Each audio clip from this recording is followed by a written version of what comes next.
10th class English medium physical science, second chapter acids, bases and salts law.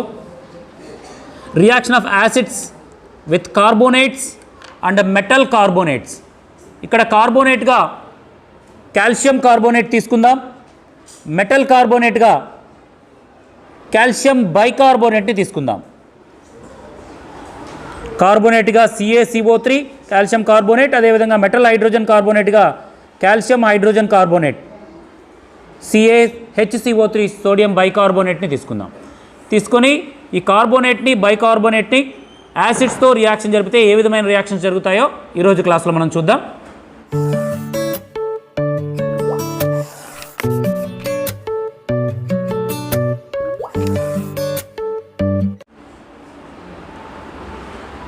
Reaction of acids with carbonates and metal hydrogen carbonates.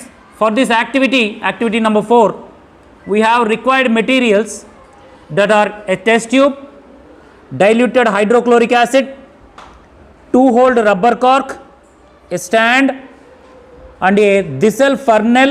ఎందుకంటే hydrogen HClని pour చేయడానికి, HClని దీంట్లో పోయడానికి ఒక funnel, 2-hole rubber కార్క్లో ఒక whole గుండానేమో funnel దిసెల్ funnel పెడతాం, ఇంకొక whole గుండానేమో delivery tube పెడతాం. ఈ డెలివరీ ట్యూబ్ యొక్క సెకండ్ ఎండ్ని తీసుకెళ్ళి సున్నపు నీళ్లు ఒక టెస్ట్ ట్యూబ్ లోపల CaHCO3 లైమ్ వాటర్ ఉన్నటువంటి టెస్ట్ ట్యూబ్లో ఈ second end of the delivery ట్యూబ్ని ఇన్సర్ట్ చేస్తాం. ఇది సెటప్, రైట్. ఇప్పుడేం చేయాలంటే take a 2 test tubes, label A and B, take 0.5 grams of sodium carbonate in the first test tube CaCO3. Sodium కార్బోనేట్ని తీసుకున్నాం. ఫస్ట్ సోడియం కార్బోనేట్తో రియాక్షన్ చేసి చూద్దాం, తర్వాత సోడియం హైడ్రోజన్ కార్బోనేట్తో కూడా సేమ్ రియాక్షన్ చేసి చూద్దాం. తర్వాత దానికి టెస్ట్ ట్యూబ్ A అని పేరు పెట్టండి, అండ్ టెస్ట్ ట్యూబ్ B తీసుకోండి, అక్కడ టెస్ట్ ట్యూబ్ A అని ఉంది, and 0.5 grams of sodium hydrogen carbonate NaHCO3 in test tube B. రెండో టెస్ట్ ట్యూబ్ కూడా తీసుకోండి, సేమ్ యాక్టివిటీ చేయడానికి పక్కన పెట్టుకోండి, ఓకేనా.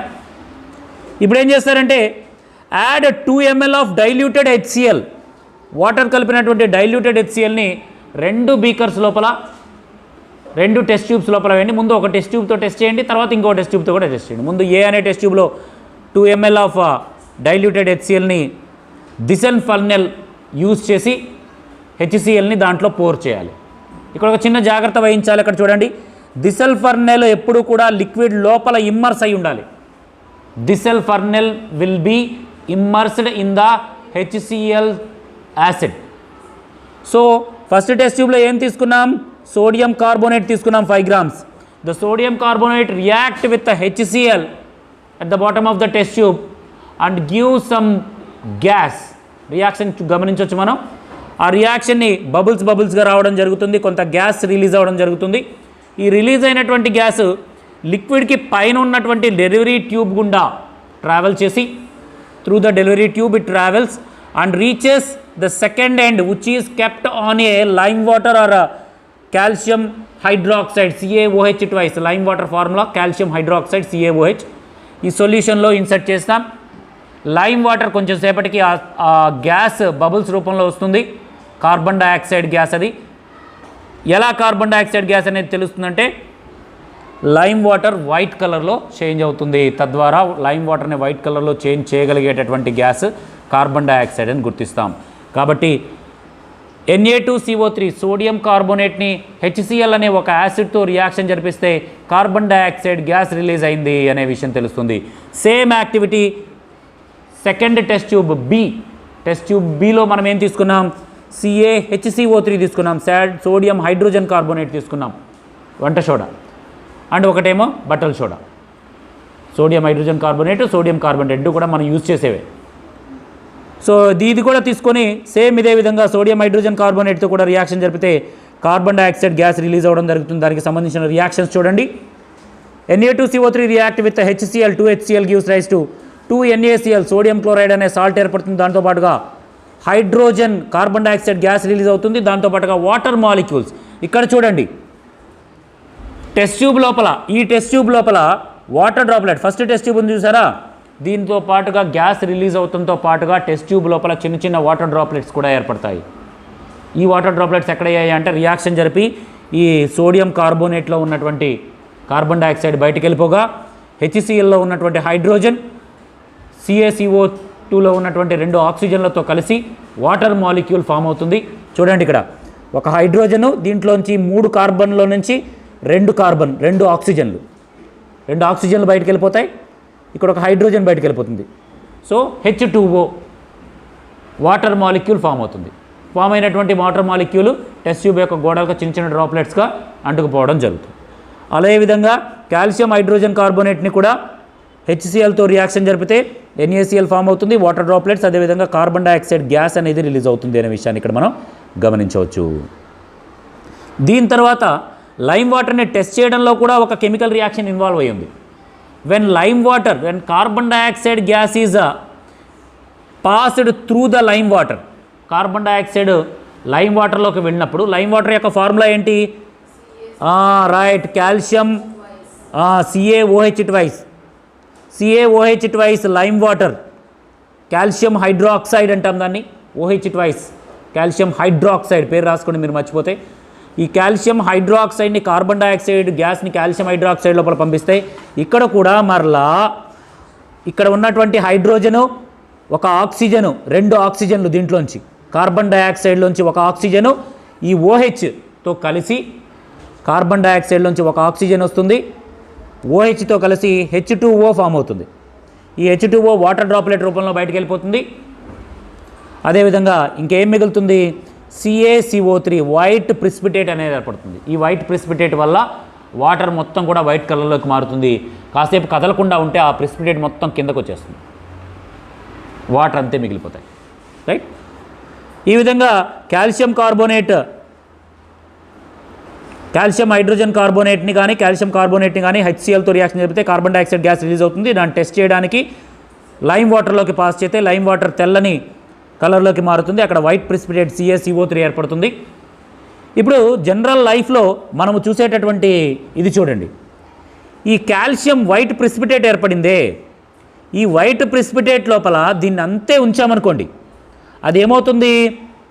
వాటర్లో సాల్యుబుల్ అయిపోతుంది. కాసేపటికి ప్రిసిపిటేట్గా ఫామ్ అయినటువంటి కాల్షియం కార్బోనేటు వాటర్లో కలిసిపోతుంది. అందుకని మనకి వైట్ కలర్ వాటర్ కనిపిస్తాయి. టెస్ట్ చేయడంలో వైట్ కలర్ వాటర్ ఎందుకు కనిపిస్తాయంటే ఈ ఫామ్ అయినటువంటి ప్రిసిపిటేట్ వాటర్తో కలిసి ఇంకా కార్బన్ డైఆక్సైడ్తో కలిసి CaHCO3 ట్వైస్గా మారుతుంది. CaHCO3 వైట్ కలర్లో ఉండేటటువంటి సొల్యూషన్ ఏర్పడుతుంది. రైట్, ఇది కూడా ఒక రకమైన రియాక్షన్. ఈ విధంగా మెటల్ కార్బోనేట్స్ కానీ మెటల్ హైడ్రోజన్ కార్బోనేట్స్ కానీ, లాస్ట్లో ఉంది చూడండి, మెటల్ కార్బోనేట్స్ కానీ మెటల్ హైడ్రోజన్ కార్బోనేట్స్ కానీ యాసిడ్స్తో రియాక్షన్ జరిపితే సాల్ట్ ఫామ్ అవుతుంది. అదేవిధంగా కార్బన్ డైఆక్సైడ్ గ్యాస్ ఫామ్ అవుతుంది, మరియు వాటర్ ఒకటి ఫామ్ అవుతుంది. మెయిన్గా కార్బన్ డైఆక్సైడ్ గ్యాస్ని మనం గుర్తుపెట్టుకోవాలి.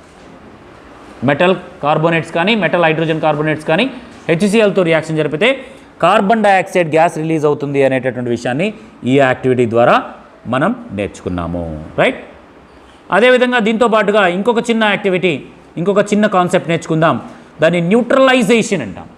చిన్నప్పుడు నేర్చుకున్నాం ఇది 6th క్లాస్లో, 7th 8th ఒక యాసిడ్ ఒక బేస్తో కలిస్తే రెండు కూడా న్యూట్రలైజ్ అయిపోతాయి. యాసిడ్ బేస్తో కలిపి సాల్ట్ ఫామ్ అవుతుంది, వాటర్ ఫామ్ అవుతుంది. ఒక యాసిడ్ని, ఏ యాసిడ్ అయినా సరే ఏదైనా ఒక బేస్తో కలిపితే ఆ రెండు రియాక్షన్ జరిపి ఒక సాల్ట్ని ఏర్పరుస్తుంది. దాంతోపాటుగా వాటర్ మాలిక్యూల్స్ కూడా ఏర్పడతాయి. ఈ ప్రాసెస్నే మనము న్యూట్రలైజేషన్ అంటాం. చూడండి ఇక్కడ దీనికోసం ఒక చిన్న యాక్టివిటీ నెంబర్ 5 చూడండి.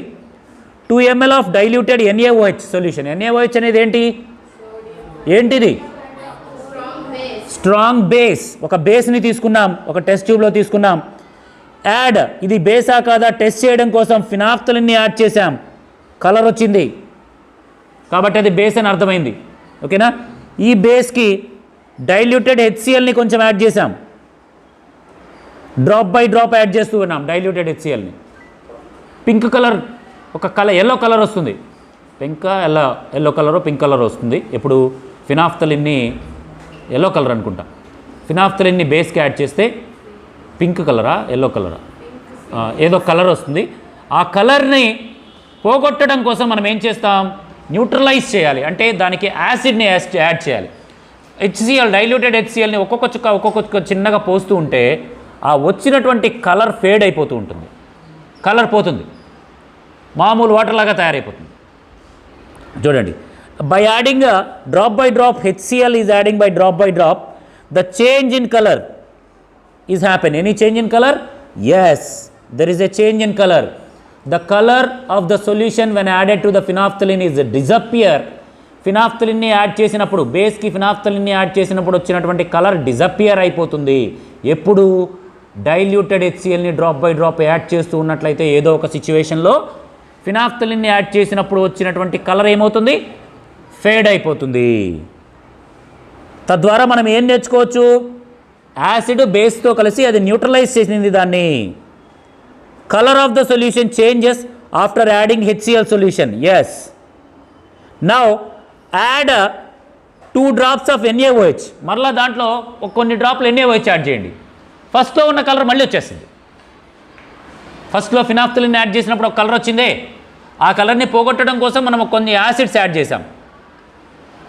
బేస్ ఎంత అయితే ఉందో, బేస్లో ఎన్ని మాలిక్యూల్స్ అయితే ఉన్నాయో అన్ని మాలిక్యూల్స్ యాసిడ్ని యాడ్ చేయగానే కలర్ డిజపియర్ అయిపోతుంది. మరలా బేస్ మాలిక్యూల్స్ యాడ్ చేయగానే బేస్ మాలిక్యూల్స్ పెరిగాయి కదా, అందుకని ఫినాఫ్థలిన్ యాడ్ చేసినప్పుడు ఏ కలర్ వచ్చిందో ఆ కలర్ మరలా వచ్చేస్తుంది. ఎప్పుడు కలర్ లెస్ అయింది?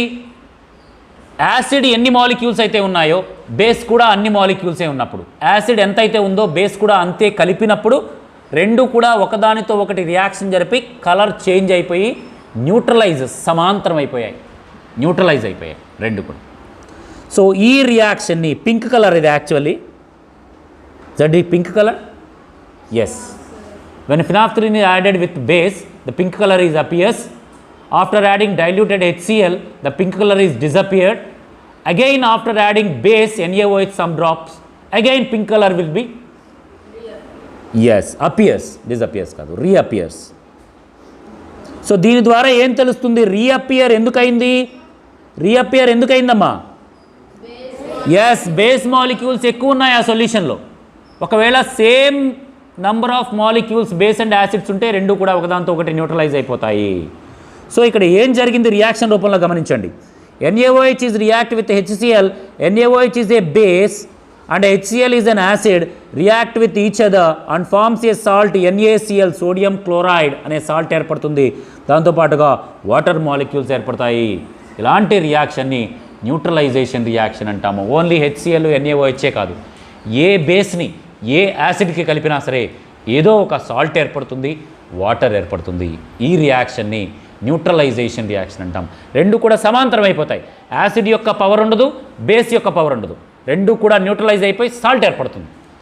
అది యాసిడిక్ నేచర్ ఉండదు, బేసిక్ నేచర్ ఉండదు. ఎప్పుడు యాసిడ్లో ఉన్న మాలిక్యూల్స్ బేస్లో ఉన్న మాలిక్యూల్స్ రెండు ఈక్వల్గా ఉంటే, ఇంకొక సిచ్యువేషన్ ఉంది తర్వాత క్లాస్లో చెప్తా నేను, అది స్ట్రాంగ్ యాసిడా స్ట్రాంగ్ బేసా, వీక్ యాసిడా వీక్ బేసా, అది నెక్స్ట్ క్లాస్లో చెప్తాను మీకు. దీన్ని బట్టి కూడా ఉంటుంది. ఒకవేళ మనము స్ట్రాంగ్ యాసిడ్ మనం ఇప్పుడు తీసుకున్నవన్నీ రెండు కూడా స్ట్రాంగ్ బేసే, తీసుకున్నది కూడా స్ట్రాంగ్ యాసిడే. NaOH is a strong base, HCl is a strong acid. రెండు కూడా స్ట్రాంగే యాడ్ చేశాం కాబట్టి రెండు కూడా ఈక్వల్ నెంబర్ ఆఫ్ మాలిక్యూల్స్ అయినప్పుడు, రెండు కూడా స్ట్రాంగే అయినప్పుడు, రెండు కూడా ఒకదానితో ఒకటి క్యాన్సిల్ అయ్యి న్యూట్రలైజ్ అయిపోయి సాల్ట్ ఫామ్ అవుతుంది. ఈ ఏర్పడినటువంటి సాల్ట్కి అటు ఎసిడిక్ నేచర్ ఉండదు, బేసిక్ నేచర్ కూడా ఉండదు. గమనించండి, రెండు కూడా స్ట్రాంగే అయితే, యాసిడ్ స్ట్రాంగే అవ్వాలి, బేస్ కూడా స్ట్రాంగే అయితే ఏర్పడినటువంటి సాల్ట్కి ఎలాంటి నేచరు ఉండదు, న్యూట్రల్ సాల్ట్ ఏర్పడుతుంది. NaCl ఉప్పు ఉంది చూసారా, ఉప్పు బేస్ కాదు, యాసిడ్ కాదు, న్యూట్రలైజ్ సాల్ట్. రెండు కూడా strong acid and strong base కలిపితే. ఒకవేళ వీక్ యాసిడ్ వీక్ బేస్ కలిపినా కూడా వచ్చేటటువంటి సాల్ట్ న్యూట్రల్ సాల్ట్ ఏర్పడుతుంది, దాంతోపాటుగా వాటర్ వస్తుంది. ఈ ప్రాసెస్ని న్యూట్రలైజేషన్ అంటాం. అలా కాకుండా నెక్స్ట్ క్లాస్లో చెప్తాను మీకు, ఈ ప్రాసెస్ని ఏమంటామమ్మా? న్యూట్రలైజేషన్ అంటాము. ఓకేనా? ఇది ఈ క్లాస్లో చెప్పుకున్నాం. నెక్స్ట్ క్లాస్లో మనము reaction of acids with metal oxides, metal కార్బోనేట్స్తో చూసామే ఇందాక, అలాగే మెటల్ ఆక్సైడ్స్ అంటే ఆక్సిజను మెటల్ కలిసి మెటల్ ఆక్సైడ్స్ ఏర్పడతాయి. ఈ మెటల్ ఆక్సైడ్స్ ఎలా ఏర్పడతాయి, ఏర్పడినటువంటి మెటల్ ఆక్సైడ్స్తో మనం కనుక యాసిడ్ని కానీ బేస్ని కానీ యాడ్ చేస్తే ఎలాంటి రియాక్షన్ జరుపుతుంది అనేది నెక్స్ట్ క్లాస్లో నేర్చుకుందాం. ఆ నెక్స్ట్ క్లాస్లో ఇప్పుడు చెప్పినటువంటి strong acid, strong base, weak acid, weak base గురించి తర్వాత నెక్స్ట్ క్లాస్లో నేర్చుకుందాం. మనం క్లాసెస్ ఇన్ డీటెయిల్డ్గా నేర్చుకుందాం. వివరంగా నేర్చుకుంటే ఒకసారి మనకు అర్థమైందంటే మనకు ఎలాంటి క్వశ్చన్ వచ్చినా కూడా సొంతగా రాయడానికి అర్థమైనటువంటి క్వశ్చన్ రాయడం ఈజీ ఎగ్జామ్లో. అందువల్ల ఇన్ డీటెయిల్డ్గా మనం నేర్చుకుంటున్నాం. రైట్.